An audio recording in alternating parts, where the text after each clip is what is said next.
on parle de plus en plus de la capacité du machine learning à pouvoir régler automatiquement, notamment le SEO technique. Hein, Ouais. pour faire simple, le troisième pilier du SEO, du coup, la partie Mm. technique, Mm. finalement, elle est peut-être amenée à disparaître, non?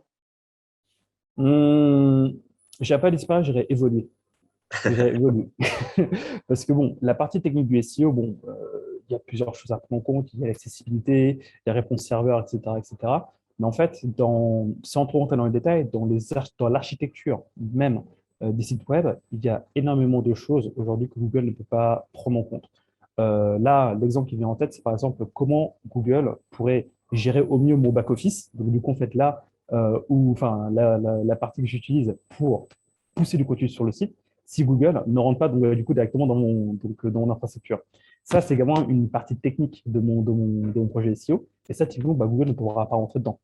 Donc, certes, moi, ce que je pourrais dire par rapport à ça, c'est que il y aura des choses que Google va anticiper, donc au niveau de l'accessibilité, au niveau des réponses serveurs, etc. D'ailleurs, petite parenthèse, il n'y a pas si longtemps que ça, j'ai remarqué en fait que les sites en 404 mettent beaucoup plus de temps à disparaître qu'avant. Tu vois, parenthèse fermée. Google peut prendre en compte des choses. Donc, du coup, Google peut prendre en compte des notions techniques, mais par contre, toutes les notions techniques ne seront pas prises en compte parce qu'il y aura des choses en fait, sur lesquelles Google n'aura pas spécialement accès. Et quand bien même, sur les choses qu'il peut prendre en compte, il y aura toujours, toujours, toujours des points sur lesquels il ne peut pas aller à 100%. Et dans ce cas-là, l'être humain pourra venir matcher donc, du coup, ce manque à gagner ou bien ce manquement de Google.